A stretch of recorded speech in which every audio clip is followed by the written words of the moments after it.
This video is brought to you by Dr. Kristen R. Bromley's Guitar Method Book Series and Online Music Academy. Hi, I'm Dr. Kristen Bromley. Welcome to my online academy. I'm delighted to be here helping you with playing the guitar. In this video, I'm going to give some tips and tricks for changing the strings on a nylon string guitar. Now, this video does accompany the introductory section of my Chords and Harmony Books 1 and 2 Method Book, as well as my Note Reading Books 1 and 2 Method Book and my Tablature Method Book, which all have the same introductory 6 pages.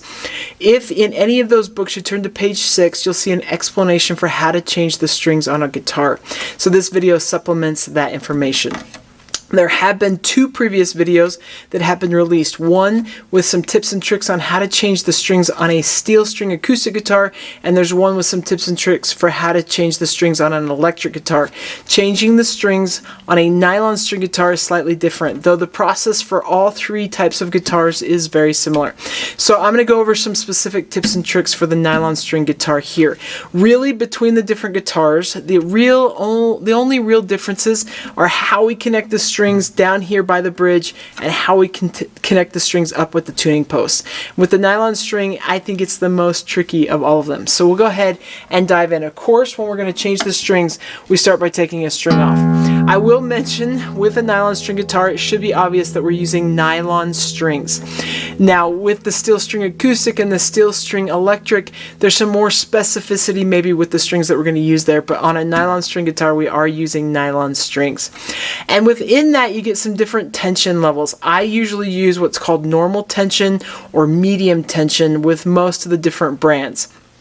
You may see some that get into a lot of different tension levels, but for me, I generally stay right in the middle or with the normal tension. I don't get into hard tension, for example, and I don't get into super light tension or light tension with those strings. So that's kind of a good place to just sort of live and start, and then you can experiment with other ones as well. I also mentioned this is a classical guitar. A lot of nylon string guitars are classical guitars, but there are some more hybrid style nylon string guitars. With those, you may choose to use the folk type nylon strings that have a ball on the end. I'm going to be going over how we use more of the traditional classical style strings where we have to tie a knot, or this one has a 12 hole here in the bridge, and so we can do that one slightly different. I'm going to go over how you string those kinds of strings, but of course when you have a ball on the end, you feed it through just like you would the normal acoustic guitars or the electric guitars that have a hole either in the bridge itself that you feed it through or in the tailpiece. So those ones are slightly different, but I'll kind of walk you through that a little bit as we get there. Okay, so the first thing that we obviously do is loosen the string. Now I have this set up so you can see, so I've got it set towards you. Normally I would set it down so I can work a little bit easier, but I'm going to go ahead and demonstrate this on the 6th string. We only want to change one string at a time, as I have mentioned before.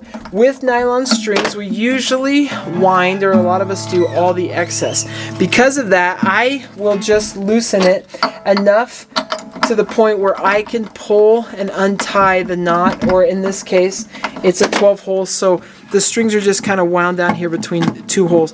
But I just want to loosen it enough that I can pull it out from this end, and then I go ahead and pull it out, and then I can unwind it, continue to unwind it from the other end, and kind of just slacken that, and hopefully maybe not spend as much time unwinding the strings around the post. But the first thing is we got to get the strings off and get it off the post. Okay, so once I've got the string off of both the post and back here on the bridge, I'm going to go ahead and put the new string on. And with this one, I have to tie a knot. Now, this particular guitar has a 12-hole system back here. Most or a lot of guitars only have a 6-hole system, so I'm going to walk you through the difference between the 2. So with the 2, I take one end of the string, one end or the other, but there is no ball on the end of the string. If there was a ball, then all I would do is feed the string right through the hole. Whether I have a 1 hole or 2 hole, I'd feed it right through the hole and pull it tight. But when I don't have a ball, then I've got to tie a knot. So I'm going to go ahead, and what I do is I take this end and I feed it through the hole that's right in right near the saddle, right in the bridge, right behind the saddle. and I'm just going to feed it through and pull a little bit through. Pull a little bit out, just like that. Then I'm going to come around. This one has a 12 hole, so as I come around, there is a second hole right next to it, and I'm going to feed excess right through that second hole. And what I want to do is feed just a little bit, pull just a little bit out, and then I want to tuck it inside.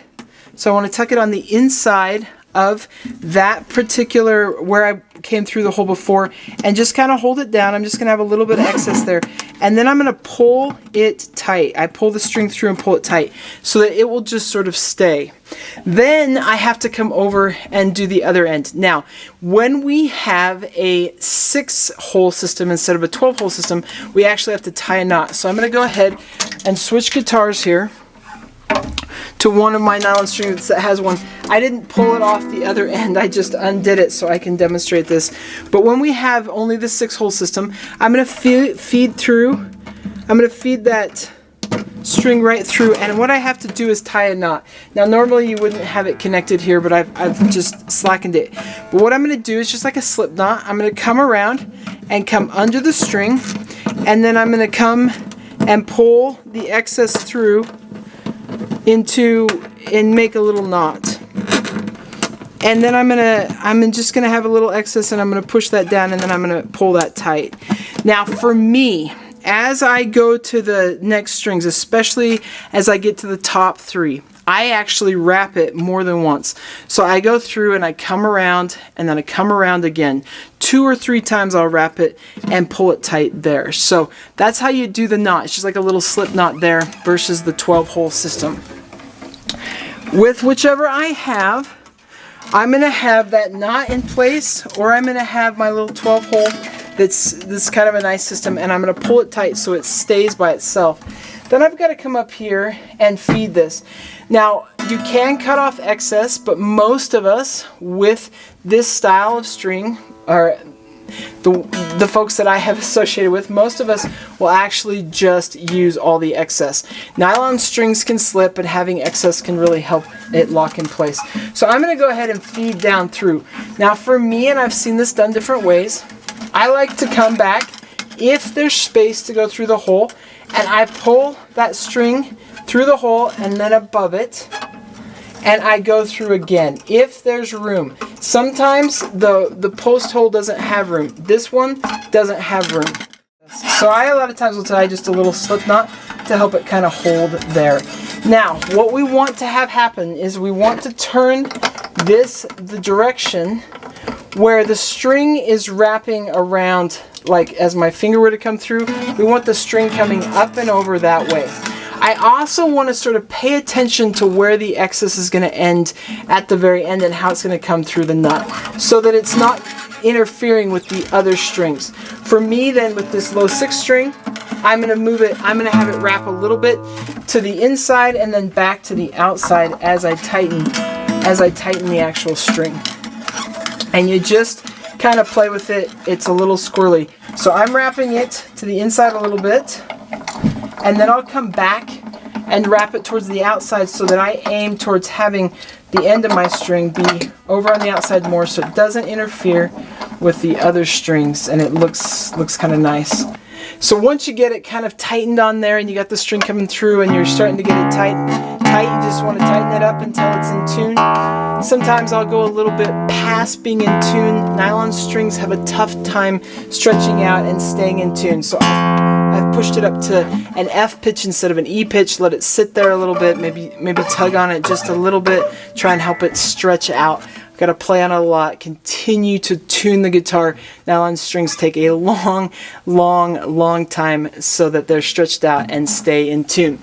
So once I've got one string down, I just move through all 6 strings. It's a good idea to only do one at a time. Some of these classical guitars, some of these nylon string guitars don't have a truss rod. Some of them do, but there's a lot of pounds of pressure with the strings, and so we only want to pull one off at a time to try and avoid having the neck suddenly adjust with a release of all the strings off. So we just want to do one at a time, unless we otherwise would have to take more than one off or more than a couple off at a time. Take all 6 off would have a specific type of thing that we were working on with the guitar. Otherwise, just one at a time. Okay, I hope that helps. It's a fun little supplement. Of course, we got lots of videos that go with these books. Lots of videos on the channel. So I hope you keep checking out some of this great content and have fun playing the guitar. We'll see you again. Thanks for watching this video. If you found it helpful, please hit the like button and subscribe to the channel. And be sure to check out more great content. You can find more information about me and my products at kristenbromley.com. Take care.